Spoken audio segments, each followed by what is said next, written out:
Beautiful Silver City, New Mexico, in the heart of New Mexico, as we welcome you to Grant County at the southern foot of the Pinos Altos Range in the Mogollon Mountains for the Tour of the Gila. Stage 1 today, 3 days of racing this weekend with a time trial today and 2 days of road racing over Saturday and Sunday, tomorrow and day after. Beautiful scenery on tap for the riders today, as they will be racing, of course, in the exact same course that will be racing in the real life Tour of the Gila come this spring. A little bit later, we'll talk about that.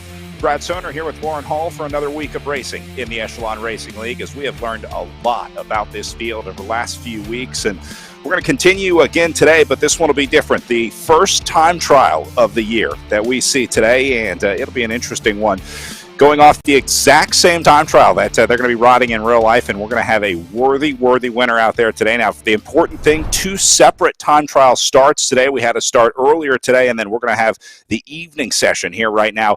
Lauren, this is a course that you know well here in Silver City. I say here in Silver City. We're in virtual Silver City for the Echelon Racing League, but I love this time trial. Wide open. I mean, this is a true time trial course. In my mind, I'm in Silver City. I drove myself to Arizona just to be that much closer. It'll be nice to see after the holidays how everybody is feeling and how everybody comes out of that and really focuses in on this TT and what we can expect from like Godby and Beckley and all these great athletes. This is going to be a good race. Yeah, a little bit of a break in our schedule. You talked about the holiday break. This is basically the 3rd week of racing that the riders have. Now, normally they had been taking a week off in between races. They had a 2-week break over the holiday break. So after finishing up the Gateway Cup and the Iron Horse Bicycle Classic, 3 days of racing here at Tour of the Gila. Lauren, does that affect things, having a 3rd day of racing here on Friday night? I mean, I have to imagine throwing in the TT for the first time kind of throws off your schedule a little bit. Yeah, right. I mean, here we are. Like you said, there was already a race this morning, essentially, for some athletes. And so, yeah, to have the different times and, you know, some people are affected and race better in the morning versus the afternoon, and it's a Friday and, yeah, 3-day weekend. Yeah, this can definitely shake up things and put a little bit more pressure on some of those top riders. Of course, they'll be competing this week for the NFT trophy here in the Echelon Racing League. We've been hearing more and more about these NFTs, and the winner of our overall series will have their very own Season 2 NFT minted by the Echelon Racing League and RGT. So they'll have, well, I guess they'll be racing for 2 prizes. They have the virtual prize here and the realistic trophy. They also have some of the coolest in real life trophies in the country, I think, at the Tour of the Gila. Lauren, I know you've seen these throughout your career, and we also gave these trophies to our virtual winners, the very first edition. In fact, they went all over the world. One going out to Australia with Sarah, and the other one going to Scotland. Then Jackie Godby and Tom Thrall winning theirs as well. So it really is an incredible piece of art. We're going to talk about some of the art and history behind those trophies and behind those bowls. But you can see the close-up right here. It really is one of the very cool parts that highlights some of the cool culture and some of the cool history in Silver City, New Mexico.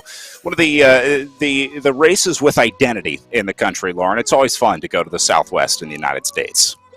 Aren't those beautiful? I mean, that's a once-in-a-lifetime piece of artwork right there. It's just more than your normal trophy that you usually get at bike races. So this is just something very personal, and the small town of Silver City knows how to give out a really good award.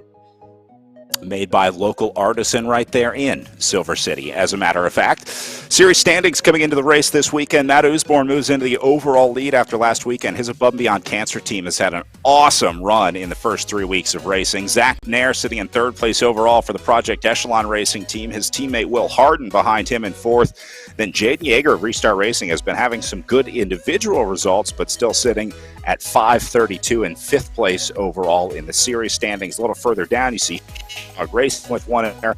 Walter Clace moving up from the Community League into the pro ranks at 7th overall, and then Valentine Slay in 8th with Oliver Dowd in 9th and Sam Siebel in 10th. Let's talk a little bit about our course time trial today, Lauren. The wide open section of this course is maybe the most unique part about this in Silver City.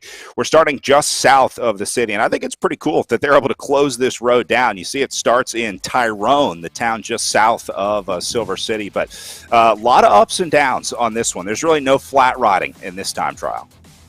Brad, this is an iconic American time trial. This is like one that every time trialist looks forward to, and It is such a honed craft of riding this TT. It's so hard going out. It just stair steps up, and then you're screaming back down in your 55, 56 chain ring that everybody puts on a specific chain ring for this race.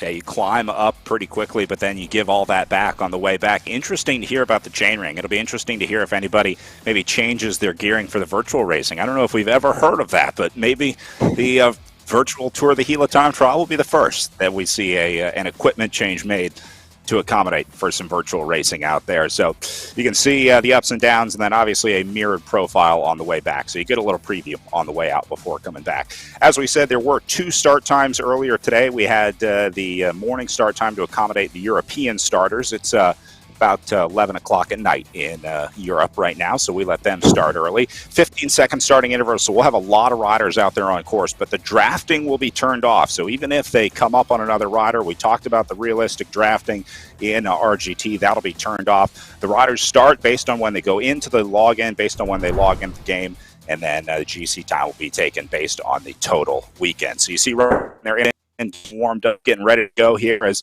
Lauren, it's all about the start. You want to make sure you get a good warm-up in before the time trial. You got to be hot when you leave that start gate. Oh, no doubt. No doubt at all. Time trial is such a hard effort, and we saw some of these results from earlier. A 37-minute effort is just full gas. So, yeah, these guys are going to be fired up and just coming out the gate. Like we said, any of this racing already, you have to start at full gas. So, even more so in a time trial. And like you said, logging in could be another whole game behind in itself of like how and when to log in to see who's going and what their time is, and maybe if you can even try and pick them off. I don't know how this works. It'll be interesting to watch as you see some of the guys getting their early efforts in the Science in Sport Zoom room, as we're just about 2 minutes away from our race start. Want to bring in our race director, Jack Brennan from Silver City, New Mexico, who has seen this race through the pandemic and its real-life iteration and has also been a huge supporter of the virtual component. Jack, welcome to the virtual Echelon Racing League. Good evening, both of you. Thanks for inviting me to be a part of this broadcast.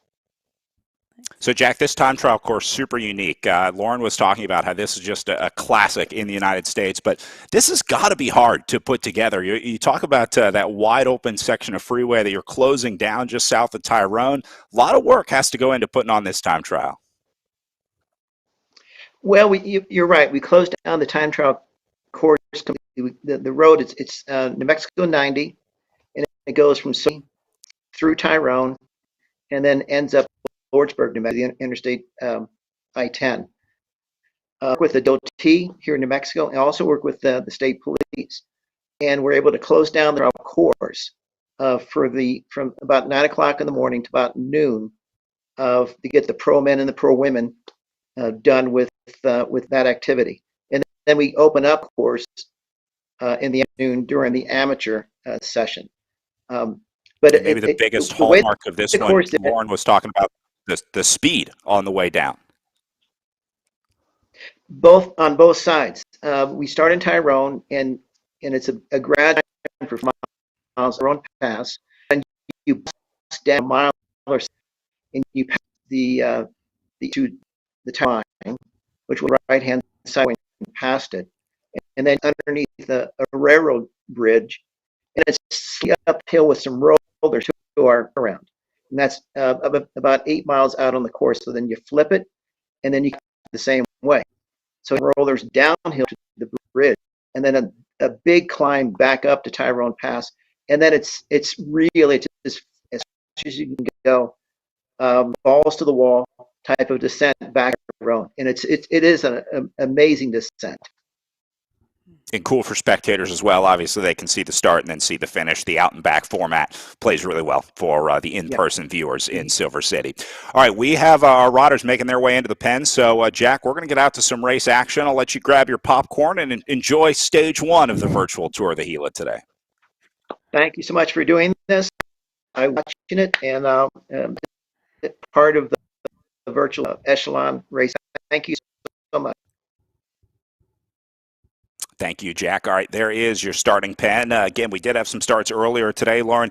37, 38 minutes. That's kind of the magic time that we're looking at out there today. That was set by Jaden Yeager, we talked about earlier. So that'll be the magic time to beat. We've already got our first riders just rolling out of the start house. This is Hayden Warner, Dr. Hayden Warner, to you from the Above and Beyond Cancer team. Going to be one of our first riders to roll out here. Now, that Above and Beyond, we've been them really aggressive, really strong, really well organized too. But they're all on their own for the individual time trial here. And Jaden Yeager setting that first or the fastest time, man, he's going to be somebody to beat because he's a bigger guy. And to know that downhill, like as a climber or someone that may be a little bit lighter going out, they're going to have to really push early in this TT in the very beginning, just like in real life. Like they have to spend so many matches in the first part and hope to hang on and to kind of fall back into that TT position and place and effort on the backside, knowing that you've tried to spend all that energy trying to keep up or overtake Yeager for that descent coming back in. Have to imagine trying to not having that ghost out there on course that you can watch, trying to hit that time without really knowing what his benchmarks were like is going to be really tough. Not being able to physically see or have even another rider in front of you, a pacing rider, I guess would help. But it'll be interesting to see, not knowing what the rider in front of you is going to be doing for how you try and match Jaden Yeager's pace on these virtual platforms. Exactly. Like what would be a time split? That would be nice to have. But yeah, hey, we're progressing to that, Brad. We're getting there. The coders are working on it right now as we speak.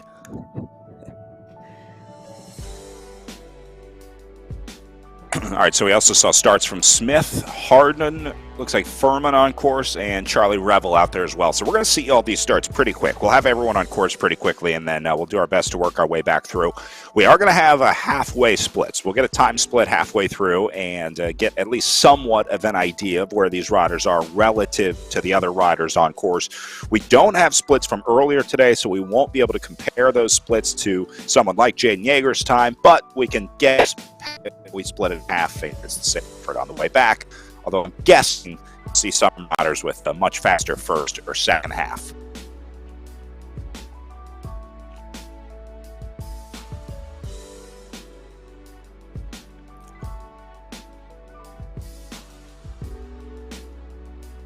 Brad, another component that was interesting in real life versus the virtual is I remember just the crosswinds out towards Tyrone being so exposed.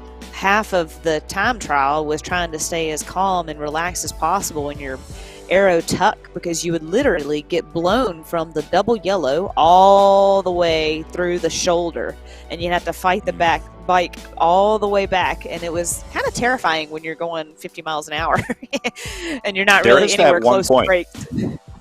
You kind of come to an exposed ridge where it opens up a little bit, and I would imagine you see some pretty heavy crosswinds. So I would guess equipment choice pretty big on a day like this. It was huge. It was huge, extremely important, and thank God that I wasn't a time trialist, because they fretted over this race specifically for months, which is a great thing. That's what racing is about. So yeah, this is great. You can see the profile, top right hand corner. They're going straight up the hill. Yeah, nice easy 1.6% gradient, just enough to feel it, right? Yeah. That's the false flat they always hear about. You just feel like you're riding through glue. Exactly. After the holidays, maybe I had one too many pieces of cake. Or maybe that's just what I needed to get through this time trial.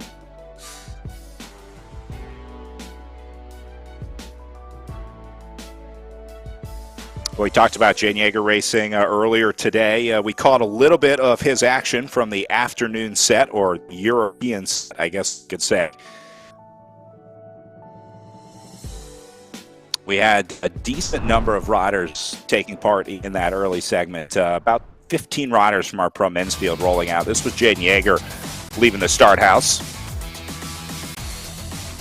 Yeager was one of the first riders off, which I thought was interesting. They start based on the order that they get into the grid. So that means that Yeager was one of the first guys to get into that pen. He was ready to go today. He just wanted to race. He wanted to get that time in and see what he could do. So hit out pretty early and settled in pretty quickly, though. We saw him kind of drop down into the orange and really go into the red zone for the last kilometer of racing. So he's doing about 450, 500 watts as he comes through the start chute there and wraps up at 26 kilometers with the fastest time of the day for the Pro Men. So early benchmark set by Jay Yeager, and now the guys are out there trying to match that time. But again, really, really tough to do without knowing where Yeager was in the group. So this is really just about riding your own race, going as hard as you can as we pick up Samuel Hogman from the Hugh Dog Racing Team in the red zone here. Deep effort for Hogman. That's what we like to see, the red. Just see you guys getting after it and going full gas and trying to settle in. Maybe, like you said, turn to yellow soon and settle in a bit more and get comfortable because you're going to be here for a little while.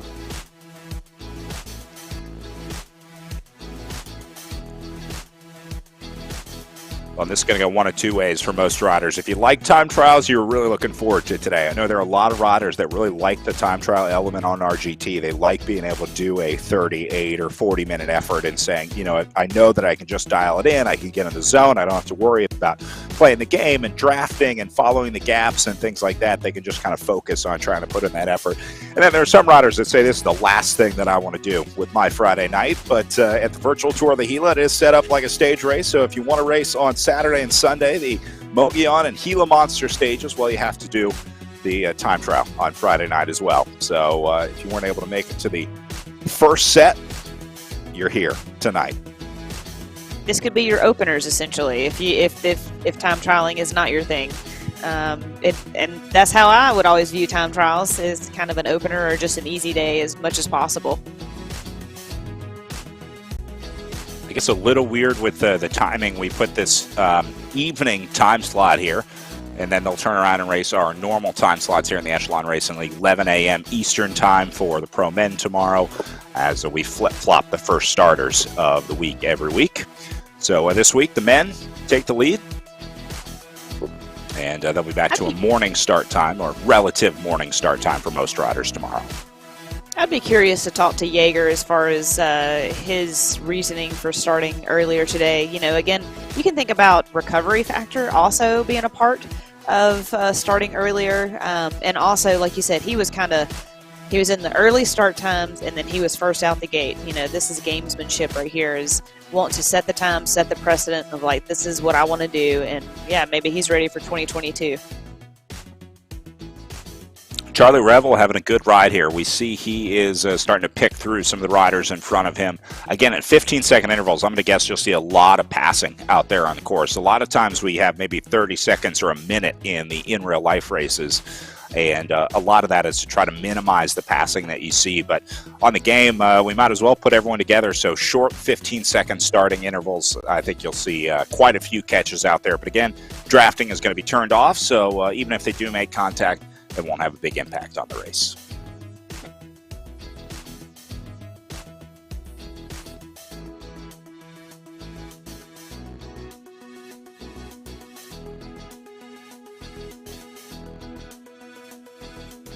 One of the hardest things to do on a trainer is keep a steady power. Keep that power at a certain number and just hold it there. It really is a skill. It's something you have to learn as a bike racer, how to do that. If you put an average person on a bike and say, hold this at exactly 300 watts, it's going to be more like 250 to 320, and there's sort of this range in there.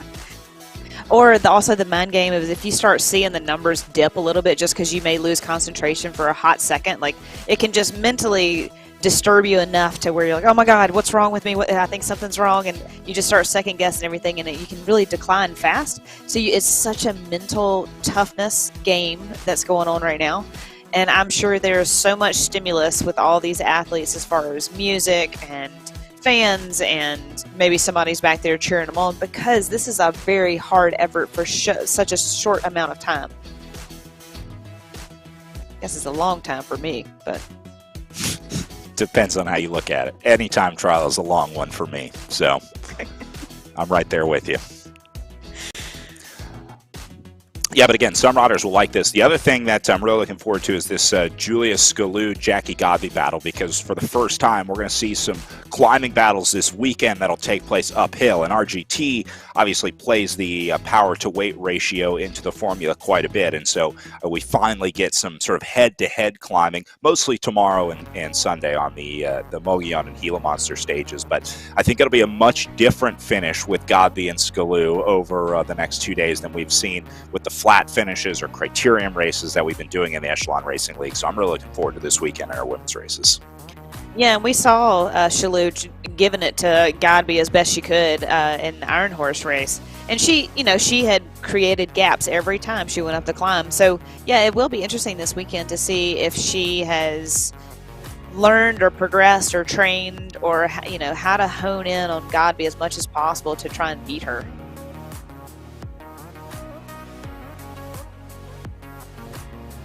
Shalou, much lighter rider as well, so it'll be interesting to see how the game physics come into play. Picking up Peter Olenichek on your screen right now for the Project Echelon Racing Team. Olenichek, a very time trialist in real life. Looks like he's going to pick up John Cooper here, who we were just watching a little bit ago.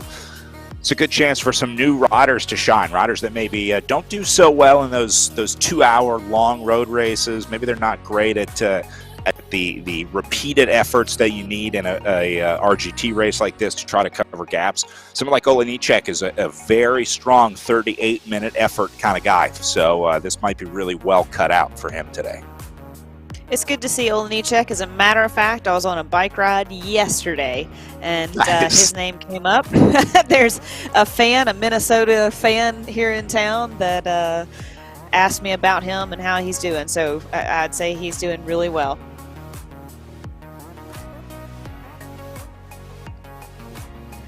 Yeah, Olenichek, another guy who we watched race at a lot of these races in real life. He did a schedule with the Project Echelon team in real life this year, and nice to see him returning back to the virtual races as well. Such a great training tool. For the riders that are targeting some of these races this year, if you're looking at going to Tour of the Gila and really trying to turn a good performance, the ability to ride these courses is huge without having to go to Silver City. So I think you'll see a guy like Peter Olenichek probably on this course a few more times between now and the in real life Tour of the Gila, and then I wouldn't be surprised to see him with Yeah, they can come here and do the virtual race and kind of hit their numbers and potentially build off of those numbers through the year. And when they do show up in real life, they kind of already know and have that confidence in the back of their mind of, these are my numbers I hit back in January. This is what I have to do to get better. And now, yeah, in real life, I know what my warm-up was. I know the sensations of what it feels like to be on the climb. So, yeah, this is great recon for Olenichek. The one thing we haven't figured out how to add to RGT is the crosswinds. I guess we'll have to add a robot that pushes you around from side to side, punishes you for your choice of deep dish wheels.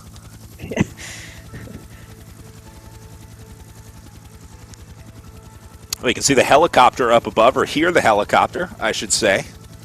Nice addition to our live coverage here. Doing a nice job following Warner here. Yeah, if we can get helicopter, we can definitely get crosswinds.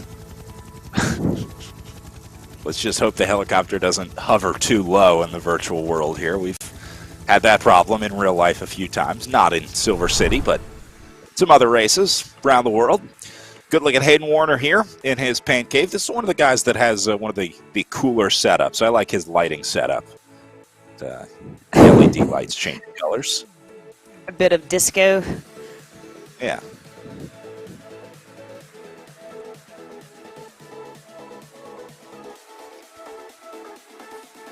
Soon there'll be studies on lighting and effort.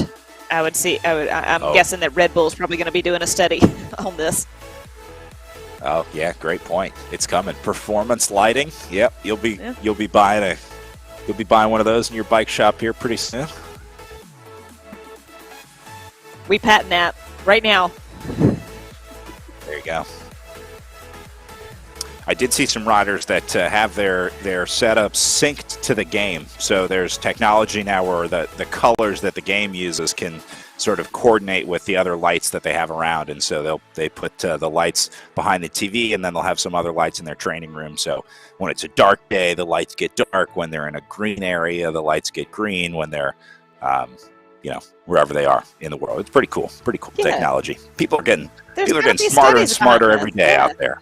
Right. Yeah.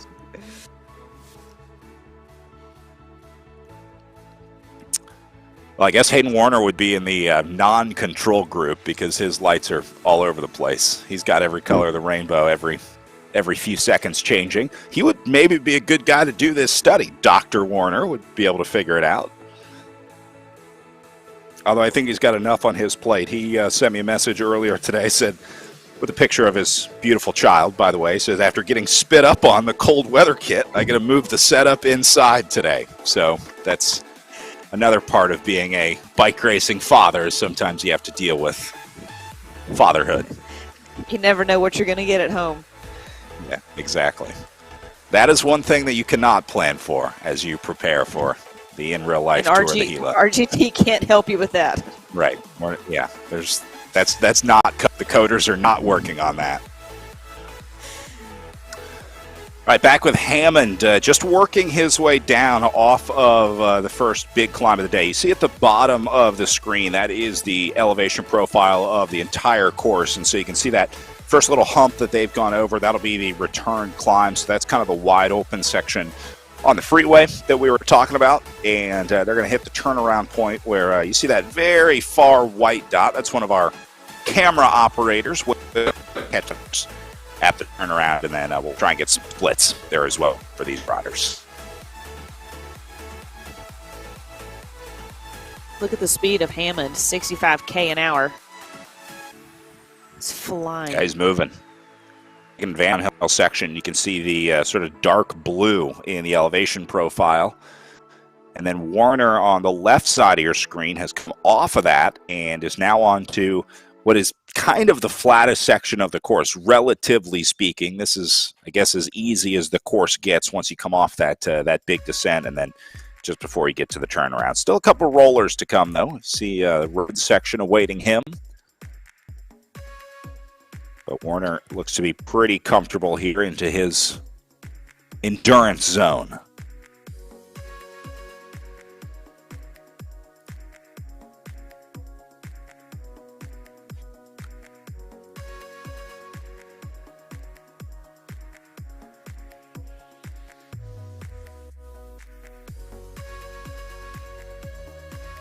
Talking about trying to keep that power steady. Also see his power graph just below those three numbers in the top left corner. That white line showing his power profile. You can see a dip there a little bit, and then he slowly built it back up. So you want to see smooth lines there in your power profile. Looks like Warner just in the zone where it wants to be.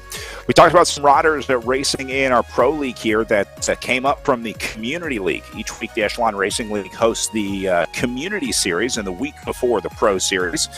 We talked about the Amateur Series at echelonracingleague.com. You can sign up there. Registration is free, and it's free to ride on RGT. So we're getting ready for the Tulsa Tough and Intelligentsia Cup coming up next, January 15th. Is the Tulsa Tough Community League. So if you want to give RGT a shot, check out echelonracingleague.com. Again, free to race, and RGT is free to ride.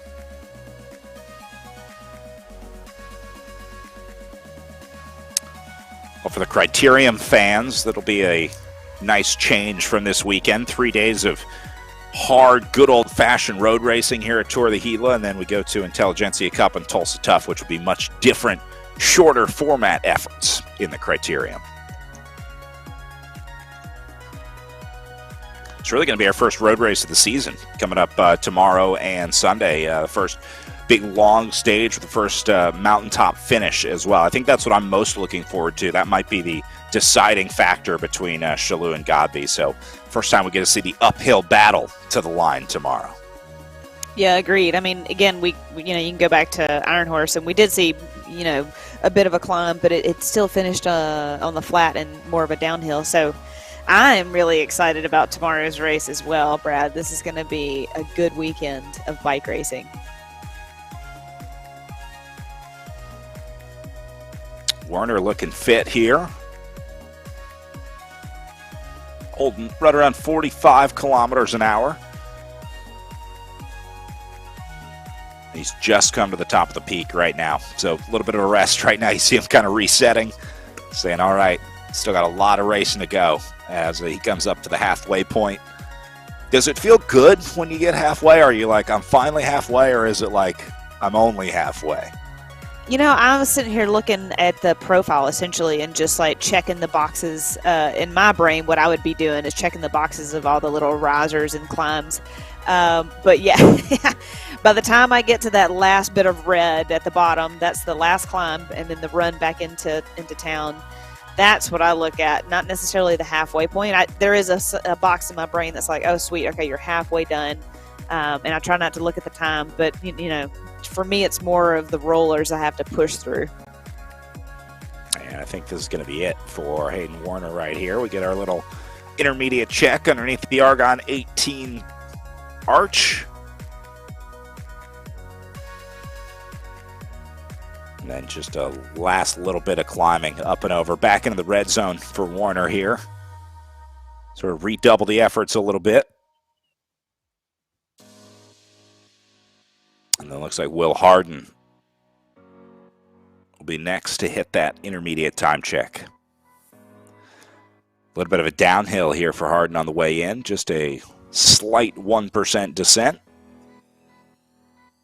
But like you said, Lauren, you got to use that descent to your advantage on this one. It's not a chance to rest. You don't take a zero here. You're still riding on the way down. You're still adding watts. Right, like you said, like the drafting is off, and there's no losing watts. Normally, we've been seeing through these races, we've seen the red numbers, and that means that it's negative and you're just wasting energy. But now, time trial, there's no, you got to push through all of this. It's all watts all the time. Yeah, really nowhere to hide except for that brief downhill section. But if you're not putting watts onto the bike on the way down, you are, you're going to have a rough time when it comes to the results. So keep it above 350 here for Will Harden, working his way back for Project Echelon Racing. And a nice 8%, 9% downhill slope here. I love how you can both see it in the game and obviously on the elevation profile there as well.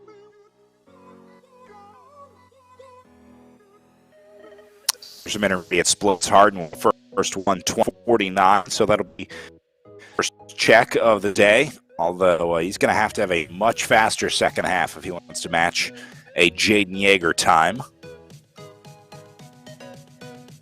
Remember, Yeager's winning time 37:44 earlier today. I thought it was amazing that Yeager and Ben Thomas were so close in first and second over a 37-minute time trial. It was less than a second separating first and second place, about 0.6 of a second between Jaden Yeager and Ben Thomas, which when you're riding, they couldn't really see each other on course. It's not like they were racing against each other. To turn in 2 times that close, pretty impressive for Ben Thomas today. Isn't that how it goes? I mean, you've done all this effort, and you got to think when you come across the finish line as Ben Thomas, like, where did I lose that?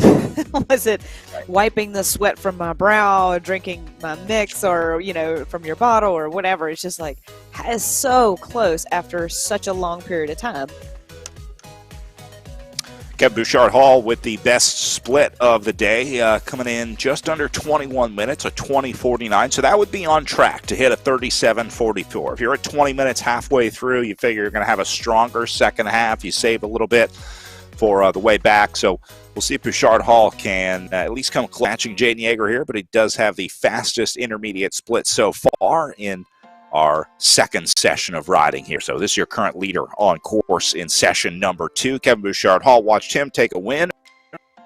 So this is a guy that knows how to race well on RGT. Not so sure about his time trialing abilities, though. We're going to find out today, but obviously at least a good first half time trialer with the fastest intermediate split. Yeah, I think he's going to have to definitely push it over that last riser and try and create any more gains that he can there, because I think he'd probably lose a little bit of time on that downhill run into the finish to Jaeger. But, we'll see.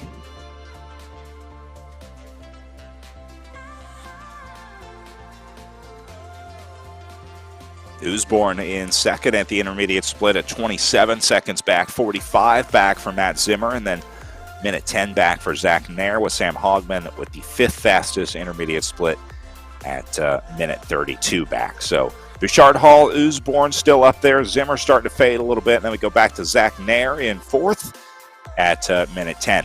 Nair was an early adopter of the virtual racing. There's a good look at Zach in his pain cave. You see the national champions jersey. One of the early stars of virtual racing when the pandemic first hit, really adopted virtual racing as sort of his wheelhouse, started working with a lot of his athletes in terms of coaching and trying to coach them in a specific indoor way, and it worked. He got a national championship, he got to represent the United States at the World Championship, and has brought on a lot of coaching clients as well for the virtual world. So he's kind of been a pioneer in virtual racing here. Brad, he is stone cold killer eyes right now. He is focused and honed in.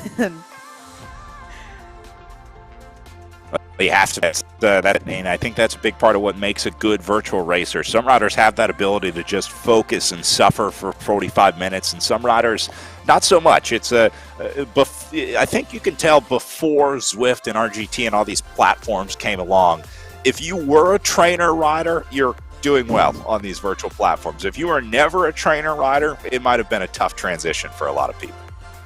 Thank God for RGT for anybody that's not a trainer rider, because this is where it's at if you have to be out there. So, you're right? I mean, like, there were just different breeds, but that's the beauty of the sport, is it takes all kinds. So this is quite the gift. Of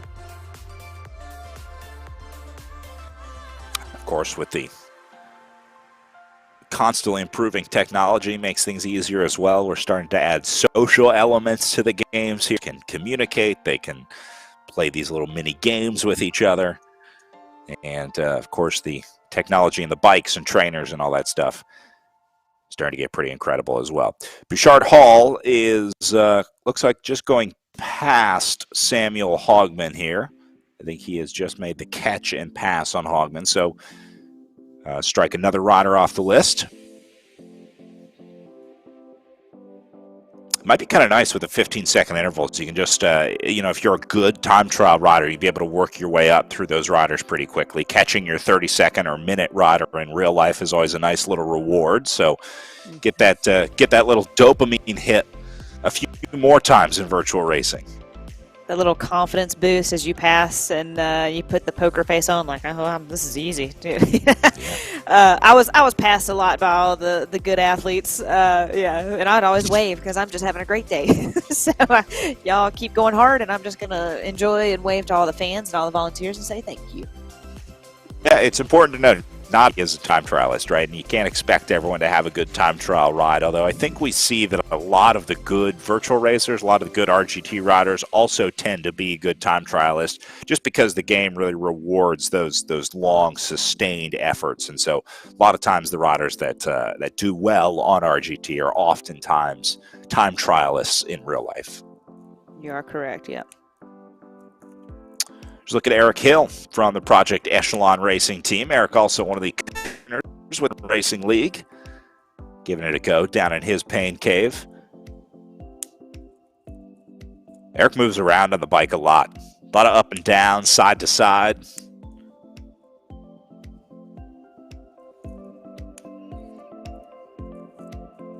I guess you can do that, on the time trial in virtual world, because it's however you can get over this climb the fastest. It's not an aerodynamic advantage or disadvantage to stand up. So yeah, go for it. Smart. Yeah, I guess that's a good point. I'd never thought about that. You do see a lot of riders standing up a lot on RGT, but you would never do that in real life because that would slow you down, especially on the high speed sections. You would want to stay in your time trial tuck, as extra reward too about your head position and all that stuff for the riders that really are trying to dial in those time trial positions. Once you get that position sorted, it's not a comfortable position to be in for 38 minutes of riding. I mean, your head is in this sort of very unnatural back position. Your arms, your shoulders, none of it is comfortable. So at least you can get in a comfortable position on your bike here. Brad, there are times when you can't even see up the road. Like, you'll literally look up the road, and you'll see athletes do this all the time. They look up, like, okay, we're going straight. You know, there's no left-hand turns, no bends, no anything. And they'll stick their head right back down, and they have no idea where they're going. They're just going as hard as they can, as fast as they can, in whatever direction they're going.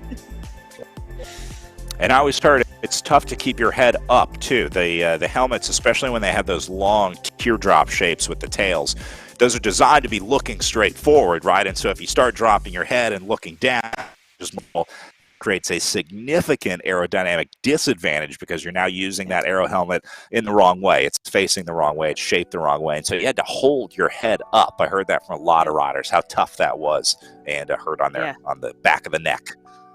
They'd also put the race radio in the back of the helmet sometimes also. You know, you just something else to think about. And it can be very uncomfortable. And all you want to do is, because you're going so hard, is to drop your head. But that's the worst thing to do. But anyway, back to these guys. Matt Usborne second through the intermediate split at 27 seconds back on Kevin Bouchard-Hall. Still a decent time, about 21 and a half minutes on the intermediate split. Here is Usborne now in his Above and Beyond Cancer jersey. Back in cell block H. Can we just give him a different cell block every race? Next week it'll be we're working on it. They got to move them around. You know, they never keep you in one place for long up there in the brutal Canadian prison system. Usborne going deer. This is a guy who knows how to make himself heard. He has that gift, that ability to deal with pain in a way that a lot of people can't, and sometimes hard to watch, especially on the SIS Zoom camera. Yeah, he just had a cadence of 106, which is a good high cadence for a time trial. Usually around 90 to 100 is what I'm told is the magic area. But earlier we were looking at some of the cadence, and it was more around 80, 90 RPM. So yeah, that's interesting to see him with such a high cadence. People have told me there are a lot of magic numbers, but I've never been able to hit any of them. The wattage, the cadence, the heart rate was always wrong. The times. Maybe they're messing with you. They're just pulling your leg that whole time, just trying to mess with you. Yeah, maybe my number was just a little low. They were playing a trick on me in the lab. That was a bit. Right. When they told me I was a professional cyclist. Stick to announcing. There's still hope. No. Yeah. There's still hope. Hey, if I can come over and give announcing a shot, you can come back over to the road scene. I think you would be much better at this than I would be at being a racer. Questionable. All right, Usborne on the front here. Zimmer into third spot. Everybody has now gone through the intermediate split, so all riders on course have gone through that intermediate split. I don't see many changes happening here. Zach Nair moving up into fourth spot at minute 10, but Bouchard-Hall and Usborne look to be the two that may be on track to try to beat the Jaden Yeager, Ben Thomas times of 37:44. 38:08 would still be good enough to get you into third. Brad Bickley did that earlier today for the third fastest ride, and then Jordan Shane did a 38:19 for fourth. Andrew Davenport did a 38:47. So really anything under 38 is going to get you inside the top five out there today.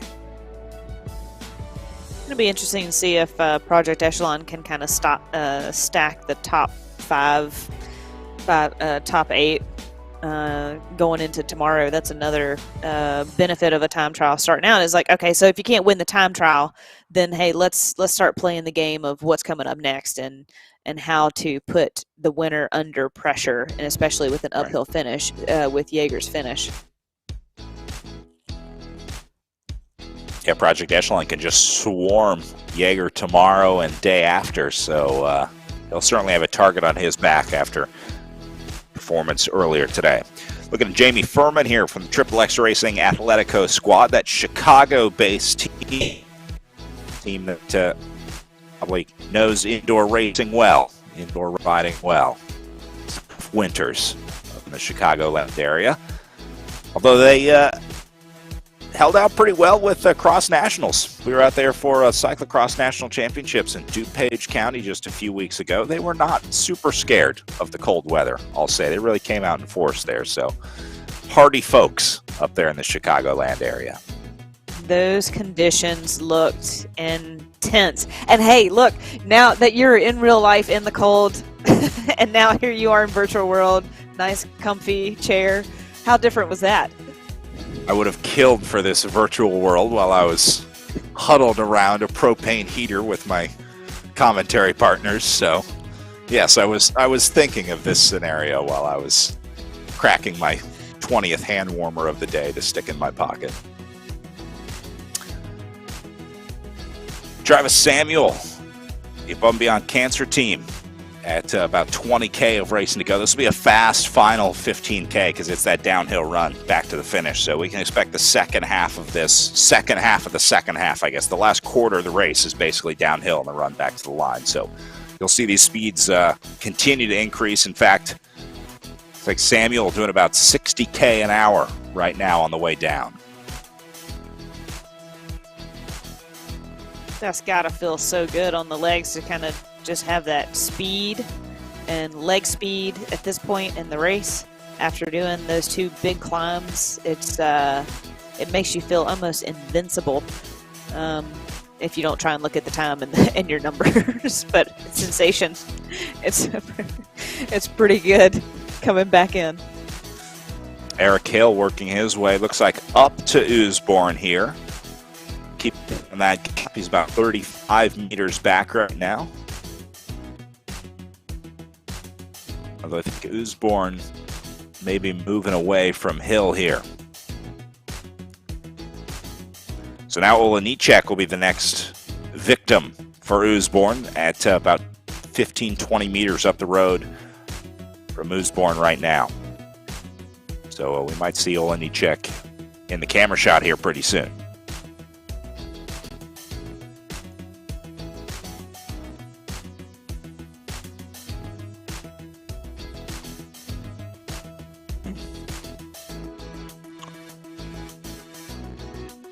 So there's the pass. Usborne catching Olenicek here. Olenicek putting in a good effort, but Usborne is moving here. This guy's cruising with 4.4 kilometers of racing to go. That means we should start seeing some riders on their way into the finish. Usborne started about halfway through into the group. So here you go, Hayden Warner. Inside the last kilometer of racing, we'll start to get some early times here at coming up on 38 minutes for Warner right now. So he's already gone past Jaeger and Thomas's time.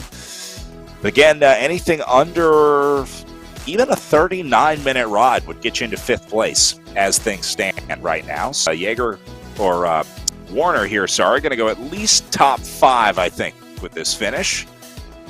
Out of the saddle for the last 500 meters.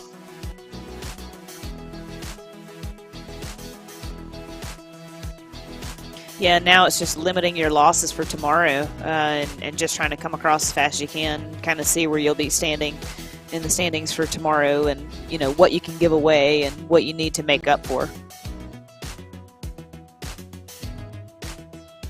And looks like he's going to go just over 38.45. 38.47 was the time for fifth, and 39.05 or bet will slot him to 6th. So that's going to be a 6th place ride there for Hayden Warner across the line. I think he's pretty stoked on that. And that's a good effort. Look at that effort. Yeah. It's a good feeling. Finishing up a tough time trial like that. Feels good to be done. I love having the SIS rider cams, being able to see the reaction of these guys as they hit the line. Back to Will Harden up next. Cranking out 5 watts per kilo on his way in at 1K to go. You see the Flamme Rouge there for him.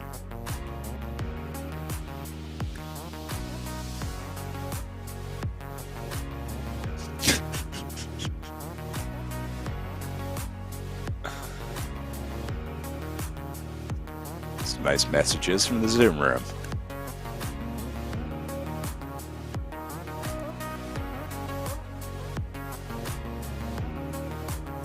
Harden looking comfortable here, tapping out the tempo as he comes up to 500 meters to go here. Still going to go inside a top 10 ride for Will Harden. I guess he comes right around 39:30, something like that. Here's the final kick for him.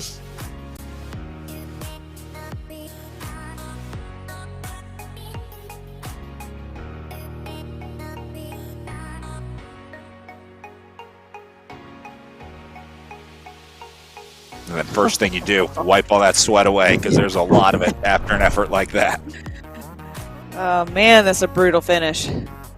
Here's Kevin Bouchard-Hall on his way, and this is a great time for Bouchard-Hall. In fact, he's going to set a new fast time here. 37:44 is the time to beat. He's coming up on 37 right now. He's only got 200 meters to go. This is going to be a close one for Kevin Bouchard-Hall. We have a new here on course. And yeah, go ahead and lock in. We'll stop the clock at 37.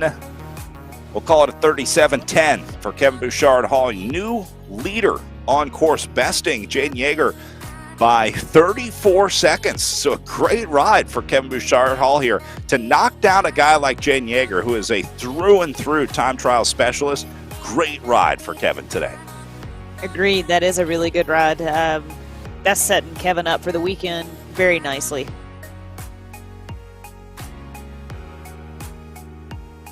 Charlie Revel up next, Team Tour 2000. In his last 100 meters, hovering right around 40 minutes of racing here. And he'll go just a little under 40:10. The top 15 ride for Charlie Revel. This will be Hogman up next. He's going to go just over 40 as well. So really, Usborne will be the next rider in that has a shot at setting at least a top 3 fast time. Remember, he was second through the intermediate split. And he will come in just behind Hammond. So here's Usborne now. Goes just over. Run. Yeah.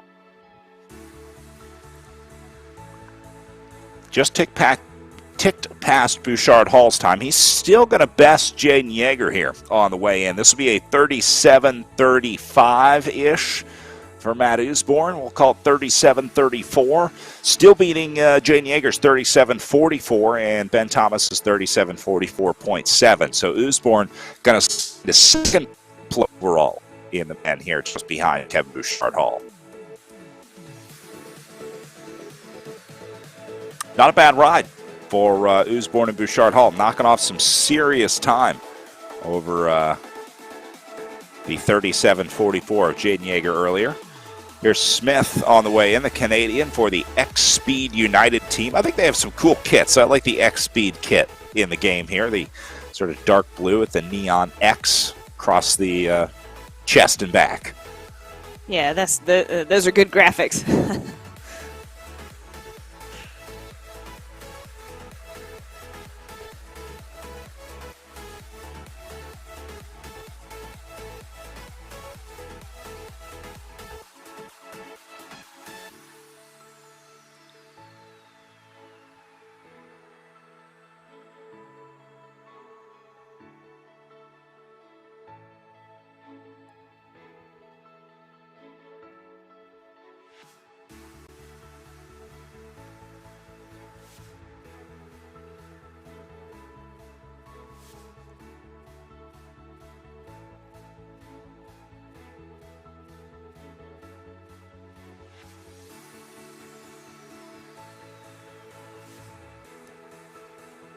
All right, so final riders just finishing up. Saw Hogman on the way, and here's David Grief up next for Project Echelon. See, Project Echelon also has their new kit debuted in the RGT game here. They're getting ready for their 2022 road season, and they always have cool kits. They worked with Stice Design, that jersey designer that did all those cool kits last year during the pandemic lockdown. I really like the 2022 kit.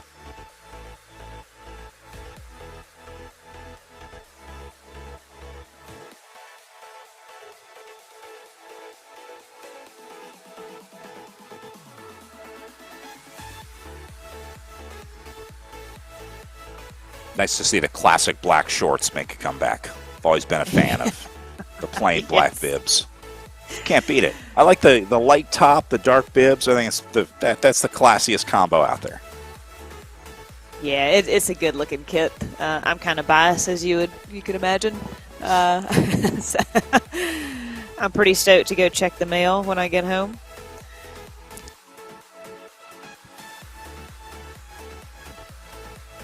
Grief on his way down with about 1.3K of racing left. Coming up just over 40 minutes in.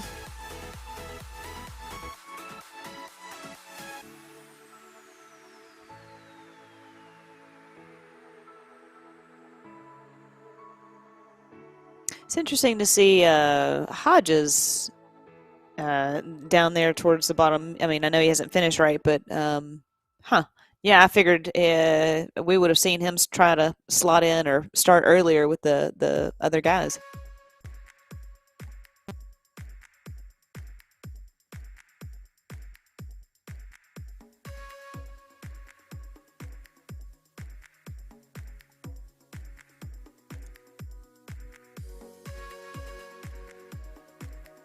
All right, so we are going to try and go over to our SIS Zoom room and grab a word with Matt Usborne, second place on the day today, but a new fast time. Let's see if we can talk to Matt. Hello, Brad. I'm in the Zoom room with Matt. Matt, how are you feeling after this time trial?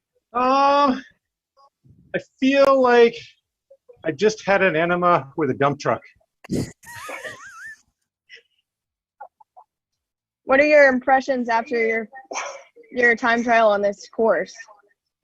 This course is really tough. I did a little bit of modeling for it on Best Bike Split, and it really wanted you to charge hard up those hills. So I tried to go out really hard and match some of the early pace by some of the hitters like Kevin Bouchard Hall, and I spectacularly exploded on the second climb on the way back and limped home. Does this time trial change your strategy at all going into the weekend? No, not even a bit. It's always going to have been where you've got guys like Zach Nair, Kevin Bouchard Hall, my teammate Brad Bickley, who are climbing just exceptionally well, and I'm a little bit on the back foot coming into this esports season. So for me, it's if I can play a spoiler role, or if I can lend some assistance to the team, kind of that's where I see my role. Awesome. Well, good luck to you going into the weekend. Thank you, Matt. Congratulations. Thanks very much. Thank you. Back to you guys. Stunner shades. I love it. Can we go back to his very first comment, though? A man of style and words. I think that's Pit Viper's MO, though, is to be a little bit edgy, and he nailed that. Well, you see, here we go, our combined times here as Kevin Bouchard Hall sets the fastest time, 37:10 on the day. Still waiting to slot Usborne into these results. There you go, into second at 37:34, and then Jaeger into third at 37:44. So I'm a little surprised to see Jaeger's time fall so heavily to Bouchard Hall and Usborne. I thought it would be close, being Ben Thomas around a close 37:44. I was expecting times close to that. Did not see a 37:10 in Bouchard Hall's future. Again, that first uphill is just so key, and then just like Usborne was saying, like he just totally blew up on that last climb. So, yeah, maybe Kevin just had that paced out perfectly. That's a great time.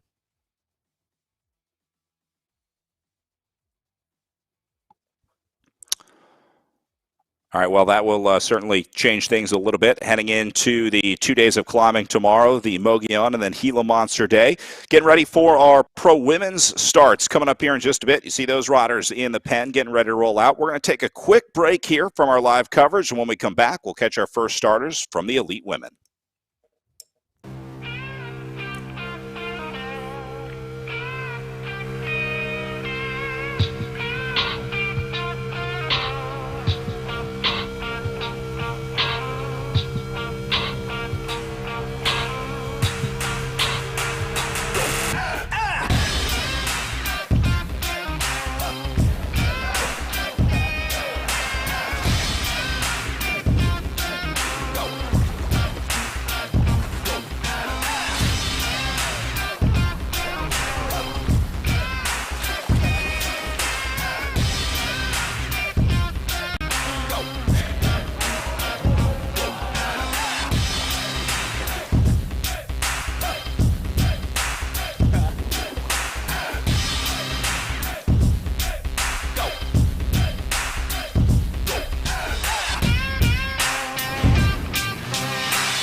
Welcome back. First starters just about to make their way on course for our elite women and our para and hand cycling competition here at the Echelon Racing League. See some of our big stars getting ready in the SIS Zoom room. Jackie Godby up there in the top left. We've been seeing good results from Aaron Ayala up in the top right as well. One noticeable rider missing from this session is Julia Scalu. That's because she raced earlier in the day in our morning session set up for the European riders and set the fast time of the day with a 40.20, a blistering time with a 5.78 average watt per kilo for Julia Scalu. This is the matchup that we've really been waiting for. It is a wattage battle between Scalu and Godby here today. This is going to be a good race. I am so excited to see this, and I hope Scalu has set a super fast time that Godby puts Godby under a bit of pressure. But even in good race form, Godby likes this and raising each other up to be better athletes. Yeah, Godby is like, bring it on. Let's go. I mean, there is no rider that would like to see somebody that can ride at that level or match up to that level than Godby. So welcoming the new competition to the Echelon Racing League, that's for sure. She has finally met her match. There is Godby warming up right now, getting ready to hit the course, and that's going to be one that we're watching. This is one of the top virtual riders in the world. In fact, two of the best virtual riders in the world. Julia Scalu, #1 ranked on Zwift, and Jack, obviously dominant in Echelon Racing League here on RGT.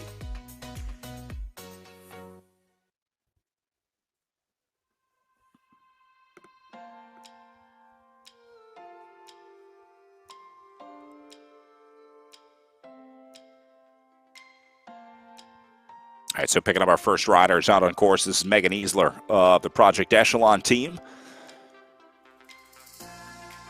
Heading off at right around 4.5 watts per kilo for the early start here up the hill. It's got to be tough to hit that hill leaving the starting gate. I mean, to get right into it and start going uphill immediately, that cannot be fun. I mean, you can see her effort right now. It doesn't look that fun.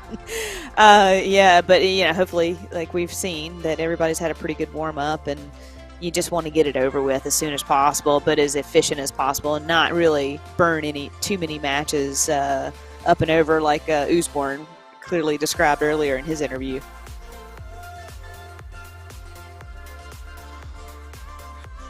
Yeah, it's a fine line to walk between not doing enough and doing the patented Usborne dump truck enema effort that you described.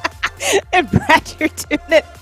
You're essentially walking that line for this whole 40-minute effort right now. Like every single pedal stroke, you're on the verge of cracking. So it's composure under pressure as best possible is who's going to win. It's such a mental game as well. This is one part where I could never get that ability to just suffer and go into the pain cave. It's an athlete gene they either have or not. You either have that ability to push yourself, make yourself suffer, or you're an announcer. No, I likened myself to a yellow lab, because yellow labs, dogs, they love to chase a ball. So I was always a soccer player. So I'd much rather chase an athlete or a competitor than I ever would want to just run by myself, just like a yellow lab dog.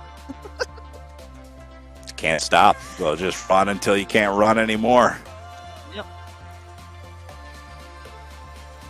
Looks like Jackie Godby looking pretty comfortable. Yeah. Yeah, I was going to say, she looks like she got some nice rogue Christmas gifts back there. We're all still unpacking from the holidays. Jackie also just had to move to Riverside, California, where she started her residency. So, the early life as a doctor, you're in the kind of constant state of flux, moving around with your residencies and all kinds of stuff. So we understand if some things haven't unpacked. I still have my Christmas lights up, so I can't talk. You said that you're set up for 2022 already. That's right. I already have my 2022 Christmas lights up. That's right. I'm a festive guy. You know me.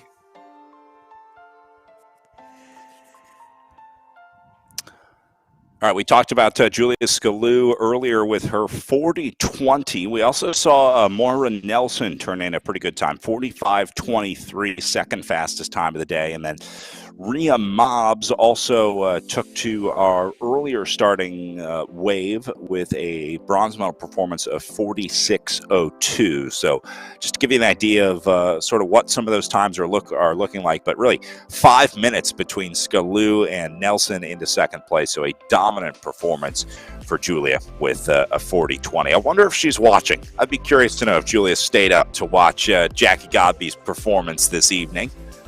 Although we're coming up on, I guess, midnight in Germany. Yeah, I hope she's in bed. No. Yeah. But we've kind of seen that, haven't we, all this whole season, is Scalu and Godby kind of outpacing the rest of the peloton by a pretty significant margin. So, that's not too much of a surprise, right? But, yeah, it is very impressive to see the effort that these two can put out. Yeah, and the big number to look at here is the watts per kilo. This is one where that number is actually going to matter a little bit more. We talk about it a lot in the road races or criteriums, where sometimes you'll see the second or third place rider with a higher watt per kilo on a time trial, but there's really no place to hide out there. And so I would think a higher watt per kilo average going to get you a better result on a day like today.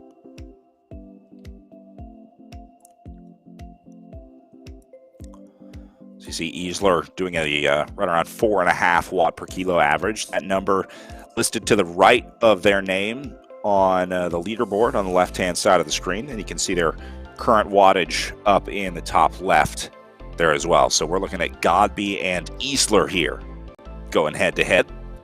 Nice comparison of the two stats. You can really see the different level that Jackie Godby is adding on here, doing almost a full 100 watts more here.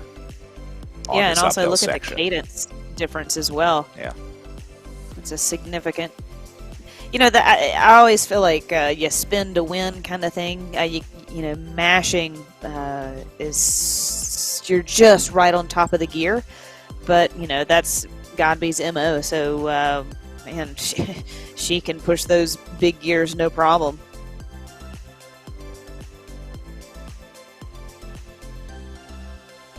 Interesting to see Godby out of the saddle here. Something you don't see a lot from Godby. Really likes to stay locked into that saddle. It's a very steady, power-focused riding style. But just saw her jump out of the saddle there. I'm wondering if maybe she wants to make the catch on Easler. Has a little bit of a carrot dangling in front of her now, seeing Easler up the road. Yeah, and just maybe trying to push over a couple of these rollers too, getting to her.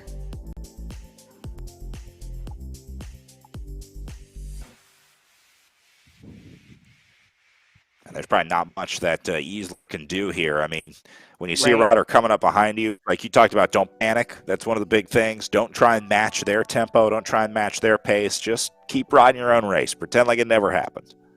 Let it go. Let her go. Well, and Godby puts in a little dig here into the red zone as she makes the pass on Easler, just making sure. You know, like when you pass on the freeway, you don't want to be side by side with the other person for too long, so you kind of jam down on the accelerator a little bit, get past them quickly.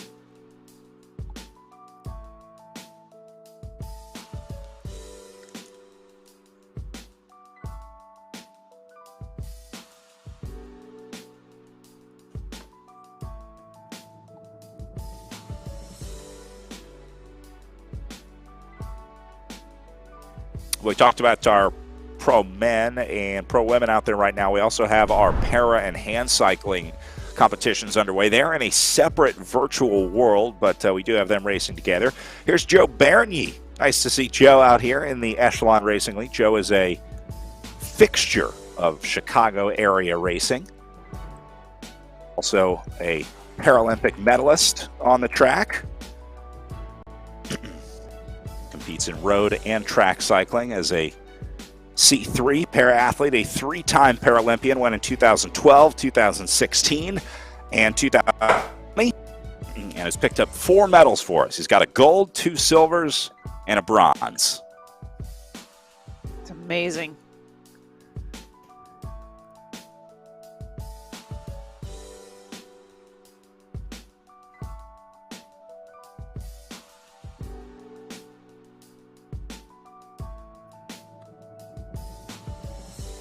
And then Dennis Parengual up next. Been watching Dennis race with us every week in the Echelon Racing League. Nice to have so many consistent riders coming back week after week. You see Dennis wearing his Paralyzed Veterans of America jersey, the PVA racing team, one of the stronger and bigger veteran teams racing with us here in the Echelon Racing League.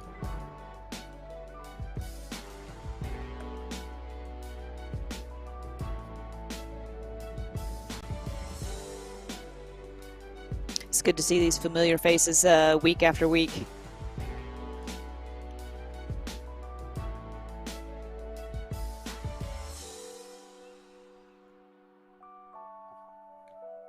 Good chance to learn about the riders as well. It's been fun to learn the stories of a lot of these riders behind the scenes. And learning about the world of para racing out there as well. I've been seeing a lot more events starting to adopt para and hand cycling into their schedules, which I think is awesome.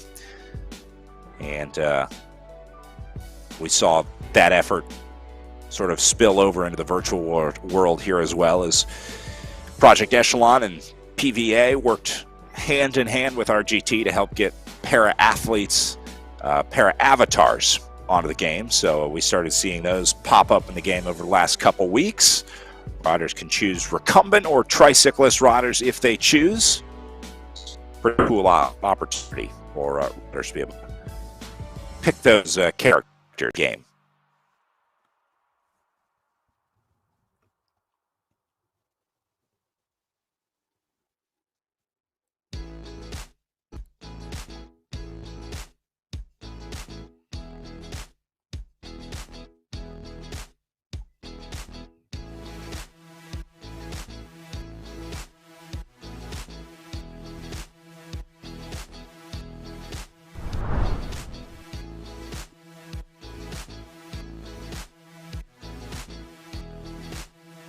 Picking up some of our hand cyclists. Up next, this is Sander Kuhlman in the H3 category. Out on course, you see one of the hand cycles there. Sander riding for the ASC Olympia squad. I have to imagine this would be a very tough course in real life. Those crosswinds that you talked about on the able-bodied bikes, on these bikes too, you have, especially if they use the very deep profile rear wheels, that those crosswinds can really affect you quite a bit. None on the RGT game, luckily, so see some trees blowing in the wind. Those are just little in-game features. So Kuman about to start, big climb of the day for him. It's going to be a gnarly climb.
Kuman so focused here. You know, one thing we talked about with the para and hand cyclists, especially the hand cyclists, the special way that you have to drink, right? Obviously, you're occupied the entire time, so we see a lot of riders using either a camelback-like situation or they have a straw while they're drinking. We'll also see those modified on their bikes. They have like a triathlon drink system. A lot of times riders will use that it puts a reservoir somewhere else on the bike and then brings a straw up to their mouth so that they can keep pedaling with both hands. I was just going to say that Kuman's just pumping out a nice steady cadence around high 80s and 90s. That's just beautiful.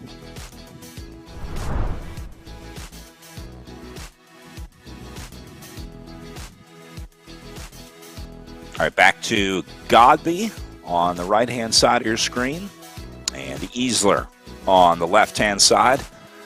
Godby coming up on just past 16 minutes into her effort. So looks to be pretty much on track for a new fast time.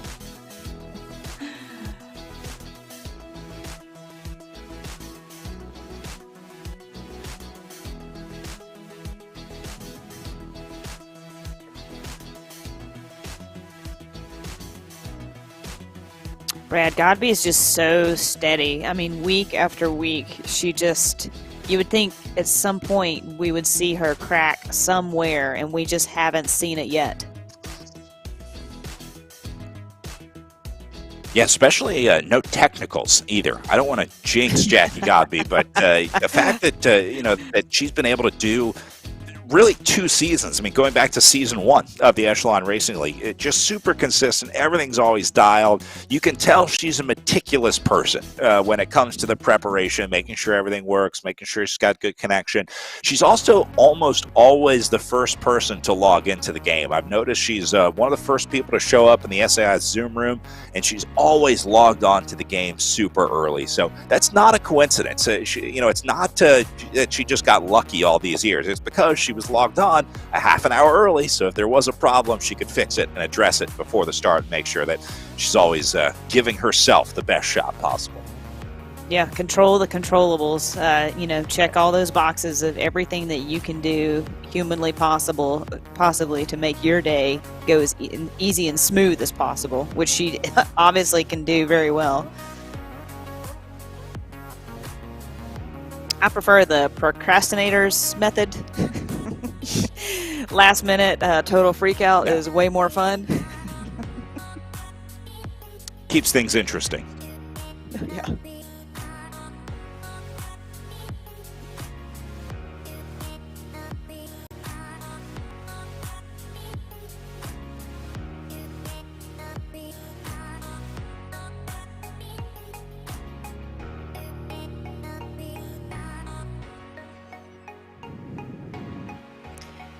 Got Erin Ayala here putting forth a good effort.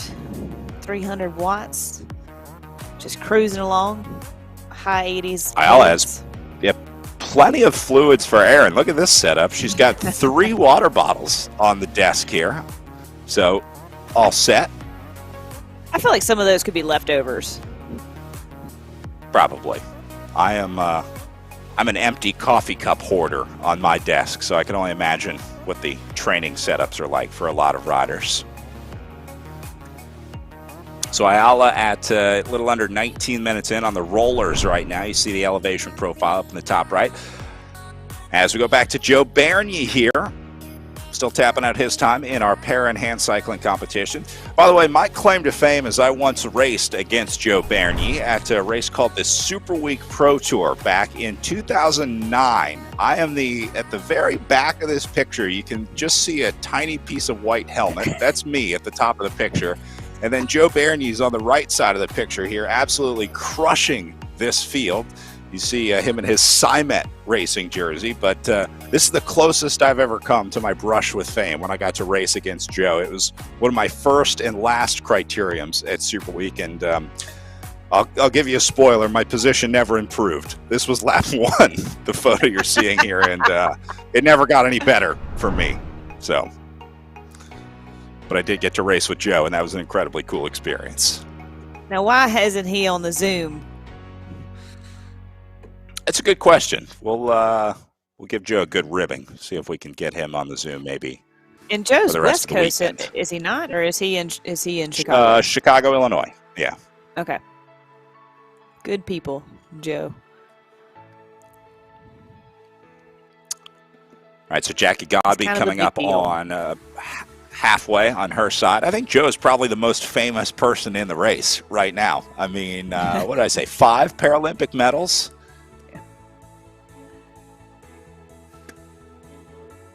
Watched him in Tokyo this year, part of the team track sprint, did the individual pursuit and the time trial on the track as well.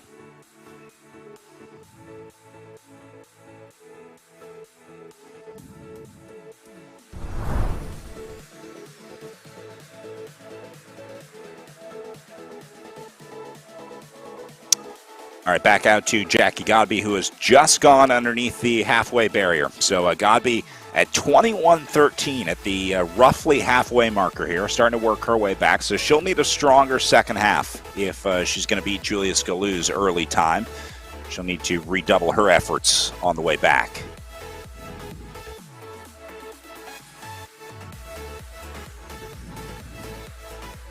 Have we finally seen Godby come under a bit more pressure from Scalou? And is this Scalou's day? It might be. All it took was 4 weeks of racing and 3 different courses and an individual time trial.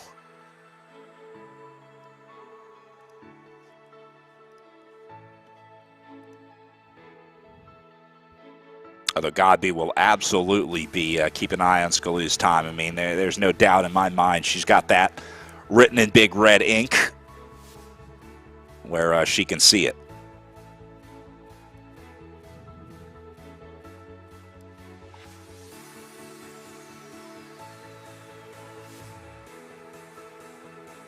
Although she does look like she's starting to feel that effort.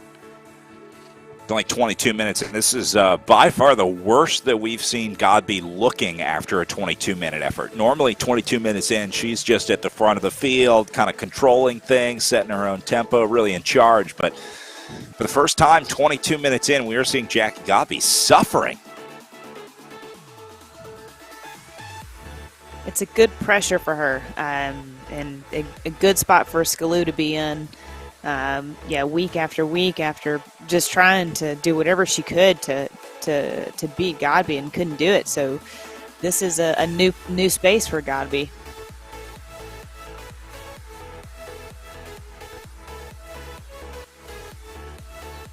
Here's Megan Easler putting in quite the effort herself.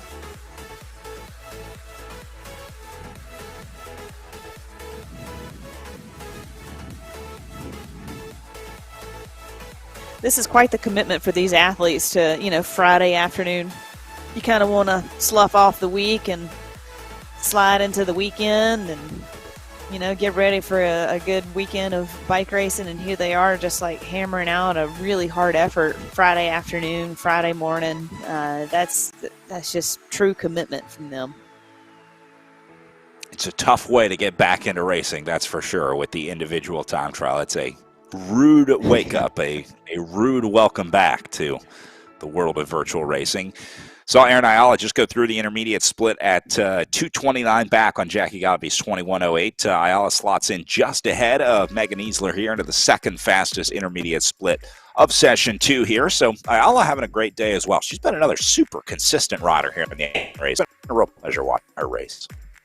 Yeah, right, and progressing each week, I would say, and if she can stay on top of this pace and see if she can't come in and maybe grab a little bit more time on Godby. I don't really foresee that happening, but hopefully she can stay consistent and slot into a good result for this start of the race. You got to remember, time does matter because they score the weekend based on GC time. So it'll be your time today, added with the time tomorrow, added with the time Sunday, assuming that they're relatively close together on Saturday and Sunday's finishes, which we think they will be, although I do think there may be a chance for some separation. But you also got to remember that, the time that you put in now is going to determine your lead in those GC battles. So Jackie Gobby or Julia Scalu could find themselves in a situation that is insurmountable if they lose too much time here in terms of the GC battle, looking for the overall weekend win.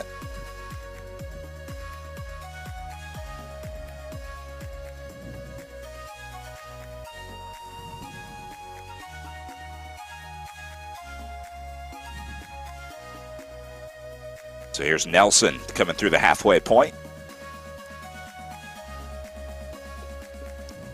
At around a 26:09 for Maura Nelson, faster cyclist team. The other important part of riding, we talked about the GC scenario. It is stage race rules in the virtual Tour of the Gila, which means if you have a mechanical issue, a dropout, something like that, that prevents you from finishing this time trial, you do not start the road race on Saturday and Sunday. You're out of the race, just like if you don't complete a stage in a stage race. So it's important for the riders just to finish, just to be here, make sure that they make it to the line. And you don't wish that on anyone, but it's definitely possible in the virtual world. Right. As we've seen the last couple of weeks, just some random freak accidents of unplugging or internet dropout. It definitely happens.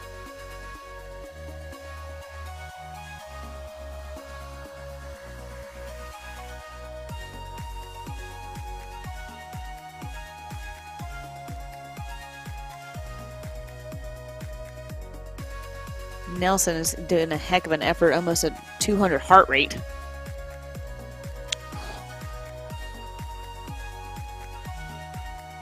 Here's Larson next.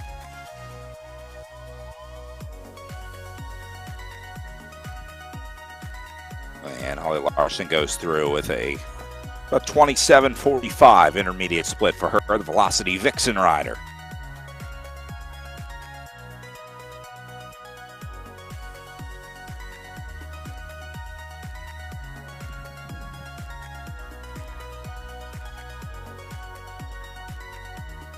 It looks like that should be some of our final riders through the intermediate splits here.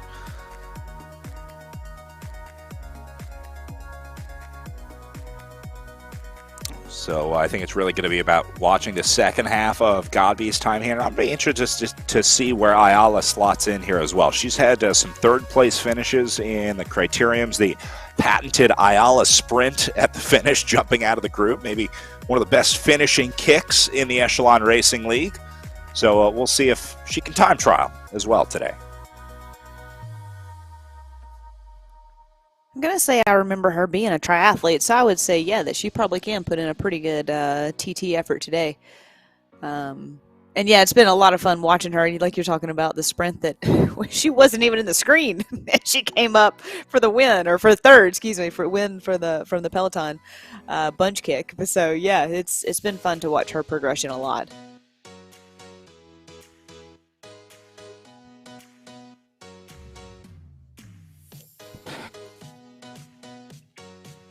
got to be coming up on 30 minutes of racing here. You see her current running time in the upper right-hand corner on the hardest part of the course right now, by far. You see that red section and the elevation profile at the bottom. Doesn't get much worse than this. A steady 6% grind on the way up.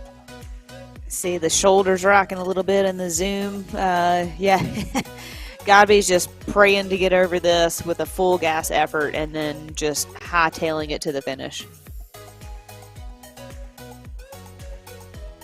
Again, Brad just riding that line of complete out of control and fully in control is very, very finite.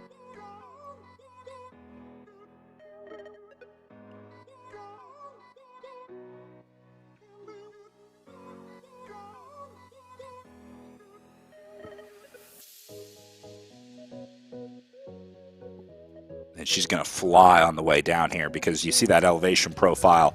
Once she gets over the top of this, she's going to be continuing to throw 400 watts at it on the way down. So I'll guess we'll see her easily go over 60K an hour.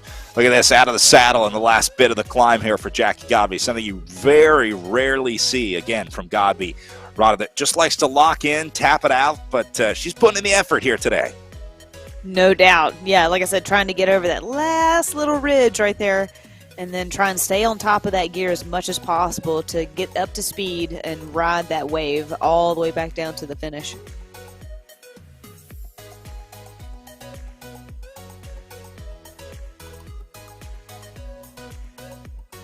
I think this is the longest I've seen Godby out of the saddle all season combined. She's doing it in the time trial here. Next thing you know, she'll be in those time trial bars, which I've still seen her do on the trainer, but obviously prefers the fit of her Argon 18 time trial bike. I also want to point out the brake covers that she has. She wraps the brakes in like fabric and tape to protect them from the dripping sweat. You see her rear brake is wrapped with like a rag and some tape you see in this shot. What she's doing is protecting those components from the dripping sweat while she's riding on the trainer. Wow, that's intense. That's when you know you're giving her 100%. Huh. And it's such a nice bike, you just definitely want to take care of it.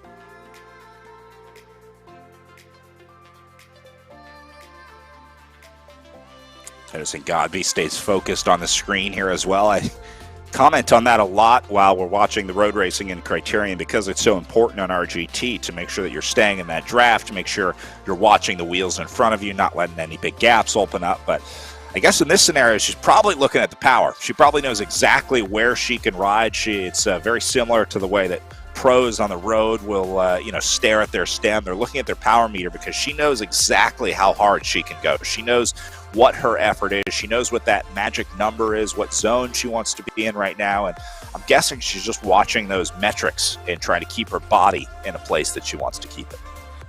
You're exactly right, Brad. I mean, there's no doubt she's probably also looking at her cadence as well, just to see and to make sure, and the race profile, right?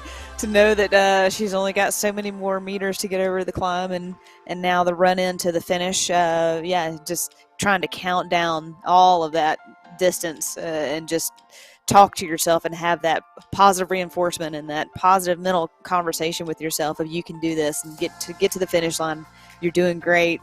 I don't feel anything. Legs aren't a problem at all. Just keep going. I'm going to win. Like anything it takes to get to the finish line.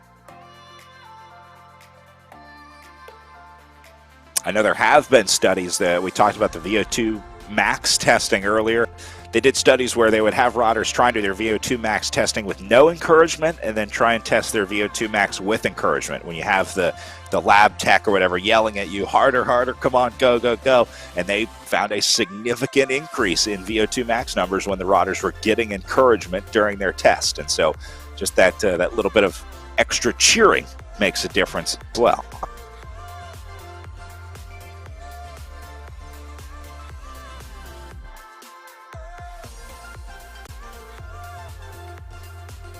So nice view here of Godby and Easler with their virtual and real-life cameras.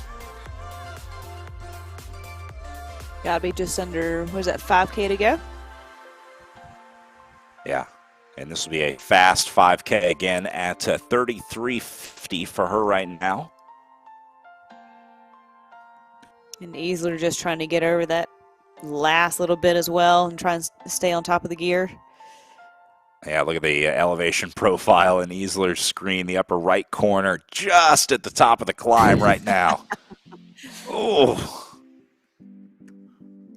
trying to keep those gels down.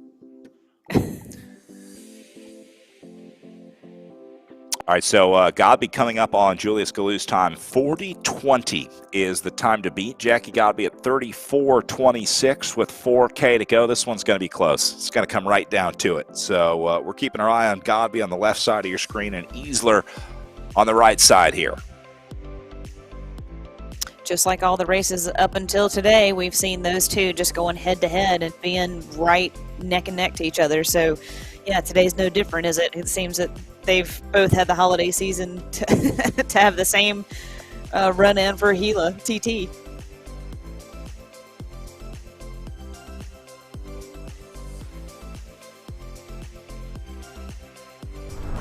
Godby still on the way down, enjoying a 2% gradient.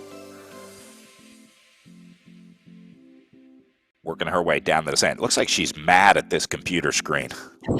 That's how you have to ride.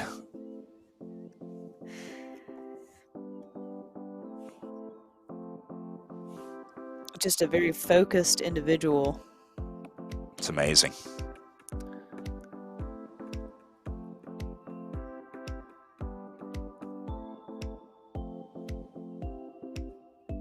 Obviously a special individual. We talked about her athletic abilities, but also her pursuits off the bike, getting her PhD, recently finishing her thesis paper on peptide bonding. We talked about that in week 2.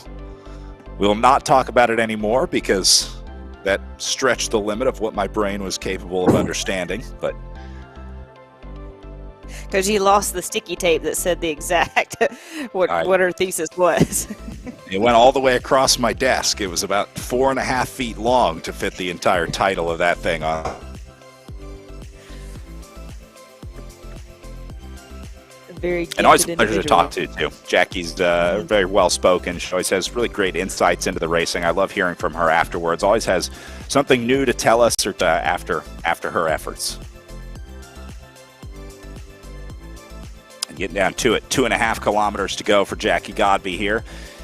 She's got about 4 minutes to get there. I think she's on track to set a new fast time here for Galu. Just very rough math. It looks like Godby should be able to come in under a 40:20 if she holds this speed for the next 2 kilometers of racing. And I'm guessing she's even going to have a little finishing kick to take a little more time off. So coming up on 37 minutes right now, 2K to go. So she's got about 3.5 minutes to get to the line. Yeah, it's this is such good racing.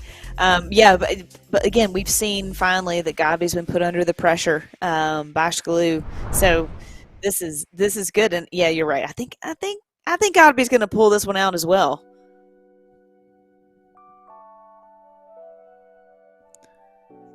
Well, once you see her jump out of the saddle for that last kick, you know it's on. So we see Easler and Ayala also on the screen here on the right-hand side, watching Godby's virtual character and real-life character here on the left side. I love this. The shots matching up. We got the same camera view from our ZMS live stream camera as we have in our SIS Zoom camera. Nice touch, guys.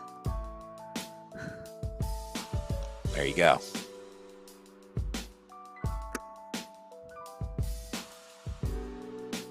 And Godby getting a look at the 1K to go banner up the road for her. So Triple X Racing Athletico rider looking pretty good here to set a new fast.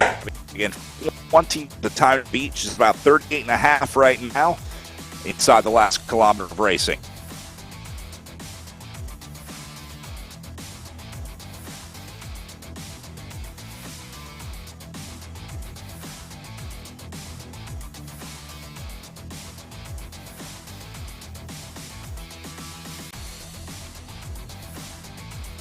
And here we go. Down to 600 meters, 38.45 in.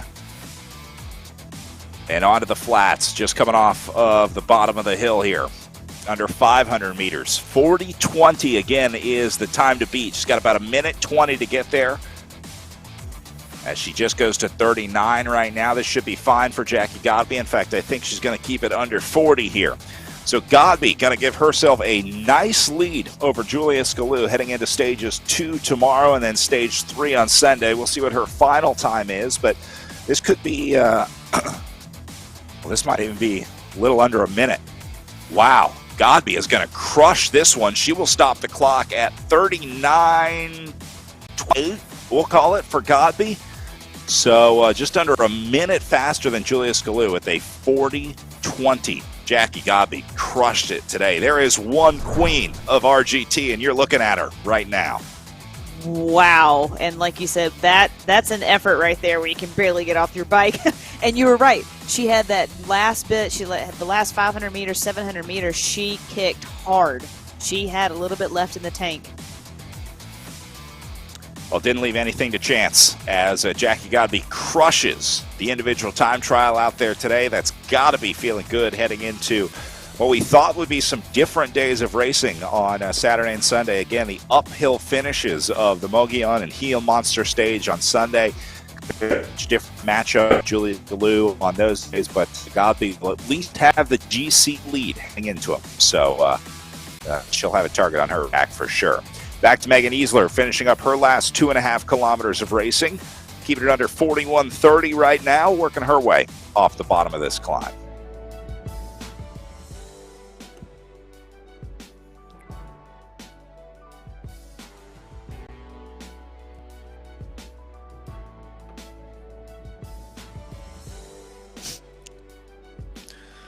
So we'll see where Jackie Godby slots in next. She's showing off her chocolate on the SIS Zoom room right now. We're going to have Emma grab a word with her here in just a bit. We'll talk with Jackie and get the chocolate update as well. One of the fun parts about watching Jackie Godby race, always fueled by a little bit of chocolate. I think she needs my address. I think I need to try some of this chocolate. So if you guys, when you talk to her.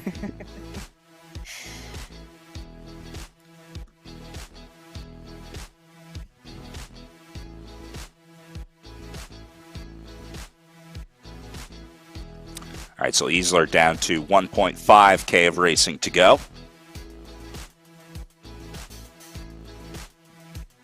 Easler definitely has a lot of fight in her as well. I mean, she, you look running at a heart rate 186 and just trying to do her best to finish out this race. I mean, every time we see the Zoom, her Zoom video, she's just giving it 100%. It's good bike racing by her for today for sure. Easler raced with us in Season 1 of the Echelon Racing League as well, so another veteran at this point of racing on RGT. Yeah, Easler out of the saddle, getting it all she's got in the last years of racing here.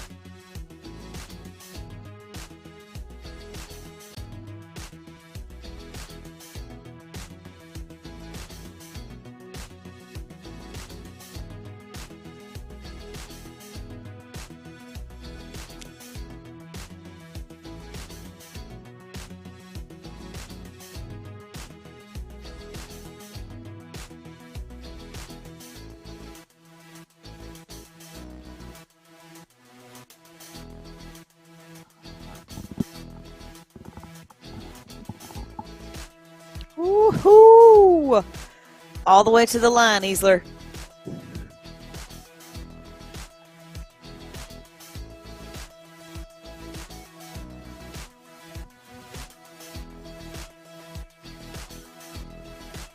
Easler giving it here. This is how you finish a time trial. Oh.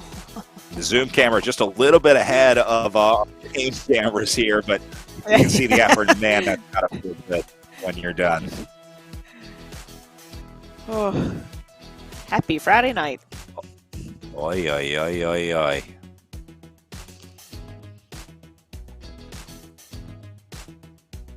And then here's Ayala up next on the way in as Easler finishes up with a 44.35 for her. And here's Ayala into the last 500 meters. We'll watch the patented finishing Ayala kick here. Yeah.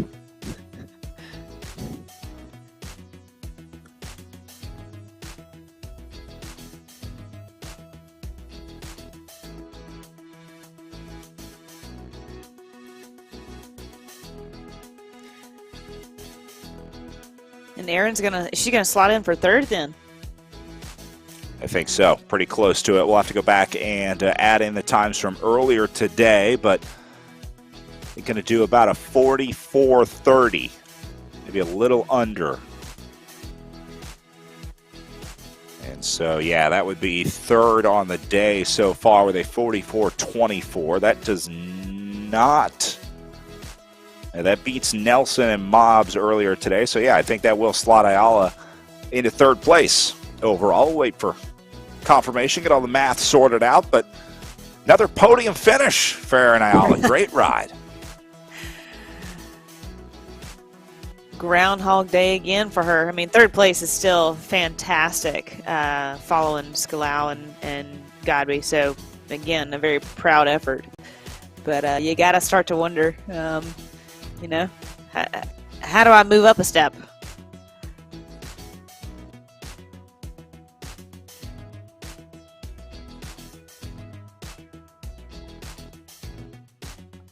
Well, finishing consistently third to the talent that is Jackie Godby and Julia Scalu.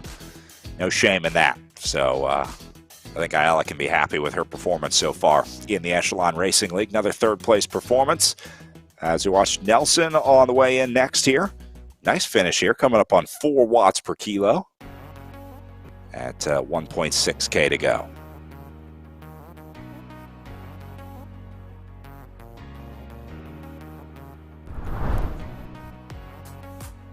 All right, so here are updated standings with our second wave of riders in. You see Godby with her 39.28, knocking down Julia Scalu into second. Erin Ayala will do third on the day with a 44.24. Congratulations. Megan Easler slots in for fourth. Great ride for Easler today. The Project Echelon rider taking fourth spot. And then Moira Nelson into fifth for the faster cycling team with Maria Mobbs in sixth. Dylan Baker into seventh. Cindy Freeble from the Beast Mode presented by Rose team, teammates of Julia Scalu into eighth with her teammate Kim Miller in ninth, and then Emma O'Toole, Project Echelon racing rider out of the UK, into 10th. So a pretty comfortable lead for Jackie Godby heading into stage 2 tomorrow. It's going to be just under 50 seconds, about 48-second GC lead for Jackie Godby heading into stage 2. Lauren, that's got to be a nice gap to work with. Yeah, no doubt. I'm just looking at that, and you know that the confidence that she'll go into the rest of the weekend with that is just going to keep her leaps and bounds ahead of everybody else. And to know that essentially her biggest competition, as it has been all this whole time, is Julia Scalau. So, yeah, nothing's changed, but it's always fun to watch and see what tactics Scalau can try and do for tomorrow. All right, sounds like we have our race winner, Jackie Godby, in the SIS Zoom room right now. So let's go over to Emma to talk with her. Thanks, Brad. Happy Friday night to you, Jackie Godby. Great racing. Tell me a little bit about this course. What was the most difficult part about it? So I think for me, the most difficult part was making sure that I saved up enough on that first hill. You know, in any TT, you start and you're just ready to go. You're ready to get over with. You're all fired up. You know this is going to be 40 minutes of pain, and you want to jump into the pain right away. And I think that's a big mistake in this course, knowing that you have that nice, I'm just going to say, painful, delicious 5-minute climb on the back half. So I think the hardest part of this course for me is really reining it in and hitting that power goal for the first hill. I definitely overbooked that last hill last weekend when I did the community race.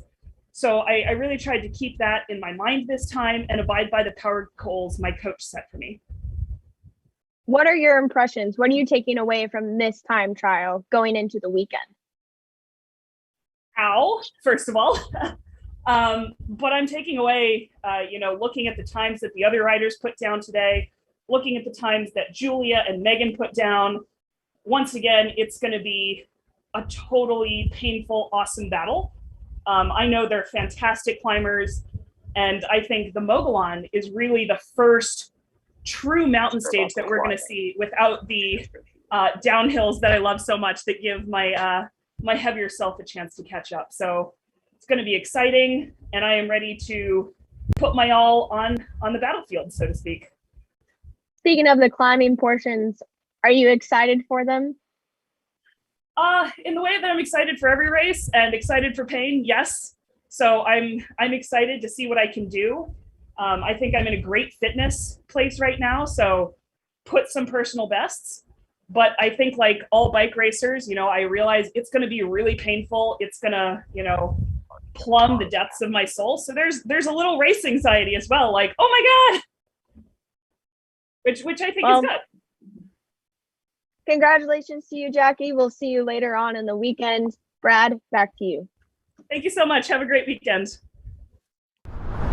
Thank you very much, Emma. Congratulations, Jackie. Another consistent ride for Godby, and I think pain was the name of the game out there today. But Godby still seemed in good spirits. She ate that pain up like butter. Her mindset on and how she feels about pain is very refreshing, as best as I can put it. She is excited for it, and she's ready. And just to hear her talk about it, I mean, it's like, oh, okay, pain's not so bad in her mind. No, thank you over here. So it's good to see Jackie's in such just like a good mindset about bike racing, and it's good to see. Yeah. We talked about some of the climbing tomorrow. They will have plenty of that on tap for the Mogollon stage of Stage 2 in the virtual Echelon Racing League before we move to the Gila Monster on Sunday. But this is what's waiting for them tomorrow. A much longer day. The climbing really doesn't start until this finish. You can see this last kick up to the line. That is going to be where the GC is going to be decided tomorrow. And we are really looking forward to the Godby-Skaloo battle on this final climb of the day. So, Lauren, it's a new course tomorrow, and this may be the big one that we've been waiting for all season. No doubt, like a slow burn into this climb instead of having to set up just a little bit like we've seen in the time trial today. And again, Jackie's done her homework. She did the community race last weekend. She overcooked herself and didn't realize that last climb was coming. And again, she just prepared herself so well. And like you said, that she's been that person these last 2 years that checks every single box, and she's checked those boxes. So I don't know how she's going to be beat by Shalou this weekend, but I'm excited to see it, and I really am looking forward to tomorrow. Well, Jackie Godby proves again today that she is the rider to be beat here in the Echelon Racing League. So another strong performance from her as she notches another victory in the 2022 Season 2 of the Echelon Racing League. So that's going to do it for us from our time trial coverage of Day 1 of the virtual Tour of the Gila. For Lauren Hall, my name is Brad Soner, saying thanks for watching. Coverage resumes tomorrow, 11 o'clock Eastern. We are back live with our elite men, and then we'll have our elite women immediately following that for the Mogollon Day, Stage 2 of the virtual Tour of the Gila, coming up tomorrow, 11 a.m. Eastern. See you there, same place here on the Echelon Racing League.